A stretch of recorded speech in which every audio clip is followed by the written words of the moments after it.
Assalamualaikum warahmatullahi wabarakatuh.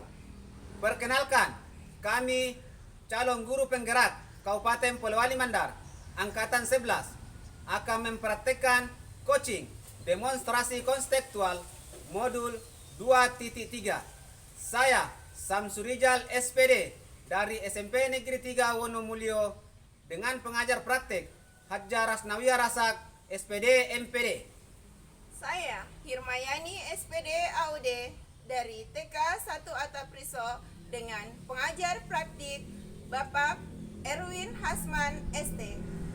Saya Irmayanti Ismail SPD dari SD Negeri 017 Sidorejo dengan pengajar praktik Bapak Erwin Hasman ST.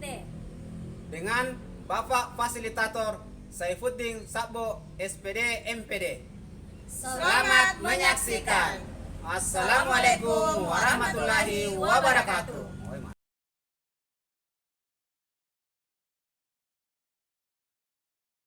Bu Irma, Waalaikumsalam, Pak. bagaimana kabar hari ini? Alhamdulillah baik, Pak. Baik, hari ini kita akan melakukan praktek coaching. Saya sebagai pengamat pada hari ini, kemudian Ibu Irmayani sebagai coaching.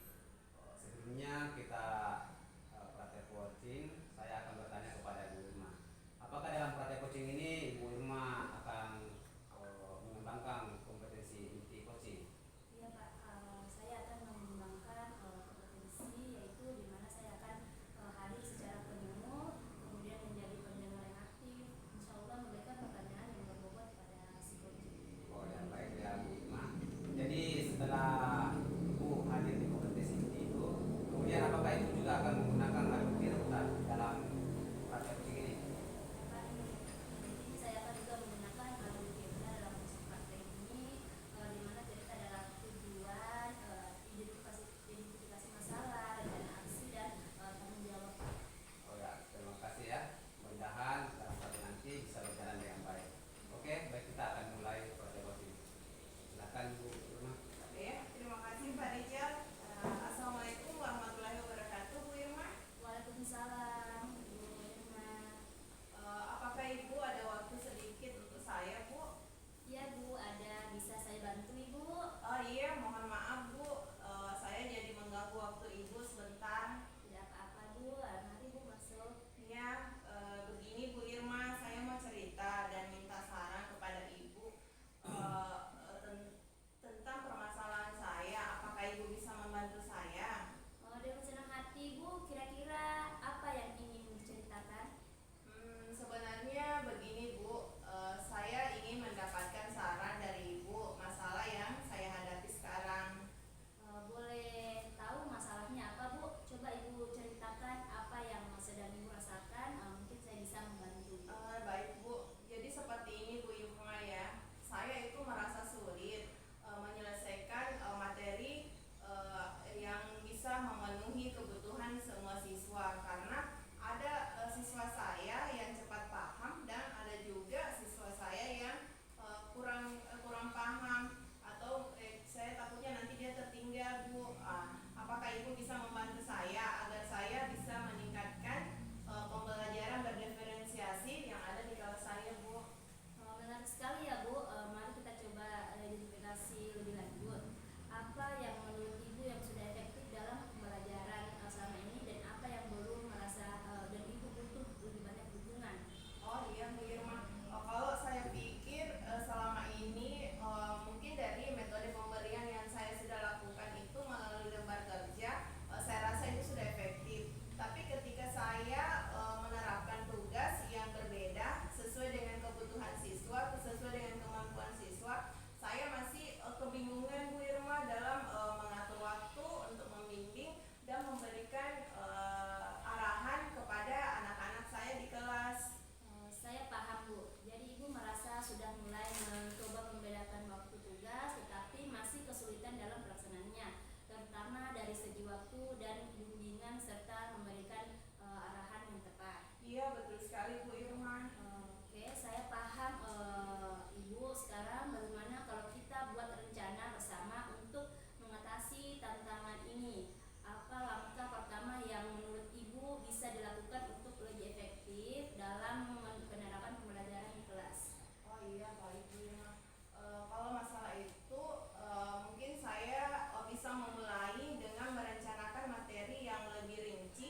dan menyiapkan beberapa macam tugas yang sesuai dengan kemampuan siswa, sesuai dengan apa yang siswa bisa selesaikan. Tapi saya butuh panduan Bu Irma untuk lebih dalam dalam membagi waktu dan memberikan instruksi kepada siswa agar kegiatan pembelajaran berdiferensiasi di kelas itu bisa terlaksana dengan baik. Nah, itu ide yang sangat bagus Ibu. Jadi sekarang kita fokus pada tujuan utamanya, bagaimana mengatur waktu dengan baik dan memberikan instruksi yang jelas agar kegiatan pembelajaran berjalan dengan baik. Apakah Ibu setuju jika kita membuat target, misal 1 minggu ke depan Ibu mencoba menyiapkan materi dengan lebih baik dan terstruktur? Baik Bu Irma, saya setuju. Mungkin dalam 1 minggu ini, 1 minggu ke depan ini, saya akan mencoba menerapkan pembelajaran berdiferensiasi dan melihat bagaimana hasilnya dengan kegiatan berdiferensiasi yang saya lakukan di kelas. Ya, semoga rencana Ibu dapat terlaksana dengan baik ya Bu. Insya Allah Ibu, semoga. Selanjutnya kira-kira langkah apa yang spesifik yang akan Ibu lakukan dalam mencapai tujuan ini Bu? Insya Allah saya akan memulai memetakan kemampuan siswa dengan lebih rinci, membuat 3 jenis kegiatan pembelajaran yang dimana itu ada diferensiasi konten, diferensiasi produk, dan diferensiasi proses. Mungkin itu yang akan saya lakukan, dan saya juga mungkin akan mengatur waktu agar ada sesi khusus untuk menemani dan membantu perkembangan siswa di dalam kelas saya Bu Irma. Mungkin seperti itu Bu Irma. Bagus sekali ya Bu. Selain itu bagaimana supaya saya bisa membantu Anda dalam proses ini Bu? Iya Bu Irma, mungkin saya akan butuh bimbingan Ibu dalam merancang kegiatan pembelajaran berdiferensiasi yang akan saya lakukan di kelas saya Bu Irma. Baik Ibu, insya Allah saya siap membantu. Saya senang melihat Ibu mempunyai rencana yang jelas. Saya yakin ini dapat membantu memperkuat pembelajaran berdiferensiasi di kelas Ibu. Saya akan menghubungi Ibu lagi 1 minggu ke depan untuk melihat bagaimana perkembangannya. Oke, semangat Ibu. Oke Bu Irma, terima kasih Bu Irma. Sekarang mungkin saya merasa lega, merasa percaya diri untuk melakukan kegiatan pembelajaran berdiferensiasi di kelas. Oke, sekali lagi terima kasih Bu Irma atas bantuannya. Ya, sama-sama Ibu. Iya, terima kasih. Assalamualaikum warahmatullahi wabarakatuh. Waalaikumsalam. Jadi terima kasih Ibu Irma dan Bu Firman. Tadi saya sudah mengamati praktek coaching kita. Saya ingin bertanya kembali kepada Ibu Irma, apakah Ibu Irma tadi sudah mempraktekkan kompetensi coaching? Tadi. Ya Pak, alhamdulillah dari dalam praktek coaching ini saya sudah melaksanakan kompetensi coaching sesuai dengan apa yang saya katakan dari awal, yaitu menghadirkan diri secara penuh, menjadi pendengar yang baik dan memberi pertanyaan yang berbobot. Ya, terima kasih ya Bu Irma. Kemudian ke selanjutnya dalam praktek coaching tadi, apakah Ibu Irma sudah menggunakan alur filter? Ya Pak, dalam coaching tadi saya sudah melakukan audit kita, di mana saya sudah melakukan tujuan, identifikasi masalah dari psikologi dan aksi dan tanggung jawab psikologi. Itu seperti itu Pak. Oh ya, terima kasih Ibu Irma ya. Mudah-mudahan praktek coaching ini bisa bermanfaat buat kita semua. Terima kasih. Assalamualaikum warahmatullahi wabarakatuh. Waalaikumsalam warahmatullahi wabarakatuh.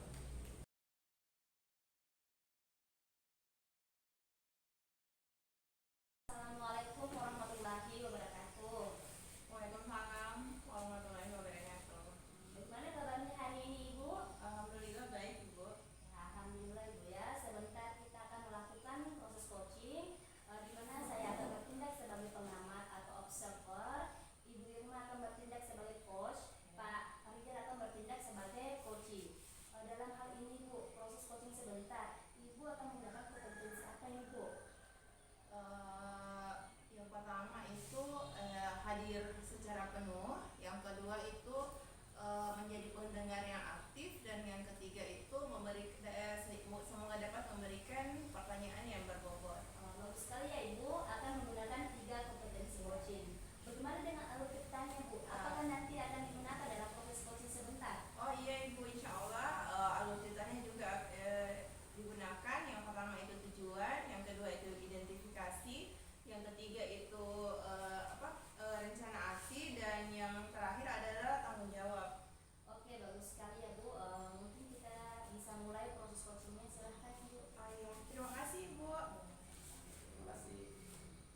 Assalamualaikum. Selamat siang Bu Irma. Iya, selamat siang Pak Rijal. Bu Irma, Iya Pak. bolehkah saya meminta waktunya sebentar? Oh iya, boleh Pak. Saya mau bercerita tentang apa yang saya alami di kelas. Oh iya, boleh Pak, silahkan. Mohon maaf Bu, saya jadinya mengganggu waktu Ibu. Tidak apa-apa Pak. Mungkin ada yang bisa saya bantu Pak? Begini Bu Irma, saya mau cerita tentang beberapa murid kelas 9 yang tidak antusias mengikuti pelajaran olahraga. Bahkan ada 1-2 murid yang tidak mau ikut. Oh begitu ya Pak. Jadi menurut Bapak kira-kira apa yang mereka inginkan dan apa yang maksudnya apa yang kita harapkan dari percakapan kita hari ini Pak? Oh ya Bu, saya berharap ada solusi atas permasalahan tentang anak-anak yang tidak antusias mengikuti pelajaran saya Bu. Oh, menurut Bapak apa yang membuat murid-murid di sekolah Bapak itu tidak merasa senang atau tidak antusias dalam mengikuti kegiatan pembelajaran Pak? Kalau menurut saya, mungkin anak-anak tidak tertarik dengan metode mengajar saya Bu, dan praktek lapangan yang terlalu berat sehingga akhirnya mereka merasa jenuh. Oh begitu ya Pak. Kira-kira yang membuat Bapak menjadi antusias dan lebih tertarik, anak-anak tertarik dalam mengikuti kegiatan pembelajarannya, kira-kira apa ya Pak? Begini Bu, saya akan mencoba mengubah cara mengajar saya Bu menjadi lebih menyenangkan dan berpihak pada murid. Oh iya, bagus sekali itu ya Pak ya. Kalau seperti itu, apa yang Bapak akan lakukan sehingga murid Bapak senang dan antusias dalam mengikuti kegiatan pembelajarannya Pak? Ya, mungkin sebelum masuk di pelajaran inti Bu, saya akan melakukan pemanasan dalam bentuk games sehingga murid-murid merasa senang dan antusias Bu, serta memberikan praktek sesuai dengan kemampuan masing-masing murid. Oh iya, bagus sekali ya Pak itu. Kira-kira kapan Bapak akan mulai melakukan kegiatan itu sehingga murid-muridnya tidak merasa bosan dan bisa lebih fokus pada kegiatan pembelajaran PJOK-nya Pak? Secepatnya Bu, mungkin terlebih dahulu saya menyiapkan materi dan referensi kegiatan yang menyenangkan serta berpihak pada murid. Oh, mantap sekali ya Pak Rijal ya. Jadi sekarang Bapak bisa fokus untuk meningkatkan antusias murid dalam mengikuti kegiatan pembelajaran PJOK di kelas Bapak ya. Tapi ngomong-ngomong Pak Rijal, kapan waktunya? Setelah menyiapkan materi, insya Allah minggu depan sudah bisa terlaksana Bu. Oh iya, baik Pak Rijal. Semoga apa yang Bapak rencanakan bisa terlaksana dengan baik ya Pak Rijal ya. Insya Allah Bu, insya Allah. Apa komitmen Bapak tentang rencana ini? Saya berkomitmen membuat perencanaan pembelajaran yang menyenangkan dan berpihak pada murid sehingga murid merasa nyaman dan antusias mengikuti pelajaran saya Bu. Oh mantap ya Pak Rijal ya. Semoga apa yang Bapak harapkan bisa terlaksana dengan baik di kelas Bapak, terutama dalam memberikan kegiatan pembelajaran PJOK-nya ya Pak ya. Amin. Terima kasih Bu atas waktunya. Iya, sama-sama Pak Rijal. Assalamualaikum. Waalaikumsalam Pak Rijal. Ibu sudah melakukan coaching dengan Pak Rijal. Saya melihat ini Pak Rijal sudah bersemangat ya Pak ya. Kalau menurut Ibu nih, bagaimana dengan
kira-kira dalam percakapan ini apa kira-kira yang diinginkan? Sebenarnya saya hanya ingin mendapatkan solusi atau pemecahan masalah yang sedang saya hadapi, Pak. Masalahnya apa, Bu? Coba Ibu ceritakan, mungkin saya bisa bantu. Ya, Pak. Jadi begini, Pak. Saya merasa capek dan tidak ada waktu luang buat jalan-jalan dengan keluarga saya, Pak. Oh, begitu ya. Apa yang menyebabkan Ibu merasa capek dan tidak ada waktu buat keluarga? Bisa diceritakan, Bu? Begini, Pak, saya merasa capek karena banyaknya tugas dan kewalahan mengerjakannya. Selain saya mengajar, saya juga mengikuti pendidikan guru penggerak yang hampir tiap hari memiliki tugas, Pak. Di samping itu, terkadang kepala sekolah memberikan tanggung jawab kepada saya mengerjakan tugas lain dan harus diselesaikan tepat waktu. Makanya saya tidak punya waktu untuk keluarga saya, Pak. Oh, jadi Ibu merasa capek dan kewalahan karena banyaknya tugas baik dari sekolah maupun sebagai pendidikan guru penggerak. Ibu tidak punya waktu juga buat keluarga. Iya, Pak. Baik, saya paham perasaan Ibu saat ini. Kira-kira menurut Ibu apa kemampuan yang Ibu miliki sehingga Bapak Kepala Sekolah memberikan tanggung jawab kepada Ibu, sementara dia tahu Ibu juga dalam pendidikan guru penggerak. Mungkin karena tugas-tugas yang diberikan selama ini oleh Bapak Kepala Sekolah saya kerjakan dengan tepat waktu dan baik, Pak. Nah, itu kan bagus. Bapak sekolah memberikan tanggung jawab kepada Ibu, berarti Ibu mempunyai kelebihan daripada teman-teman yang lain. Kira-kira apa rencana Ibu agar tidak merasa capek lagi dalam mengerjakan tugas, baik tugas pokok maupun tugas yang diberikan oleh kepala sekolah dan sebagai pendidikan guru penggerak? Mungkin dengan membagi waktu baik dalam mengerjakan tugas di pendidikan guru penggerak dengan tepat waktu, tidak mengulur waktu sehingga tugasnya tidak menumpuk. Dan tugas dari kepala sekolah mungkin nanti saya bisa bekerja sama dengan guru lain agar tugas yang diberikan oleh Bapak Kepala Sekolah dapat diselesaikan dengan cepat sehingga saya ada waktu dengan keluarga saya, Pak. Bagus sekali rencana Ibu. Ternyata Ibu sudah punya rencana baik sehingga nanti Ibu tidak capek lagi. Karena tugas dari pendidikan guru penggerak dapat dikerjakan tepat waktu dan tugas yang diberikan oleh Bapak Kepala Sekolah bisa dibantu dari rekan lain sehingga ada waktu luang untuk keluarga ya, Bu. Iya, Pak. Apakah Ibu sekarang merasa lega? Ya, alhamdulillah saya merasa lega dan jauh lebih baik, Pak. Ya, semoga rencana Ibu dapat terlaksana dengan baik ya. Insya Allah, Pak. Jadi selanjutnya, apakah Ibu punya komitmen mengenai tugas dari pendidikan guru penggerak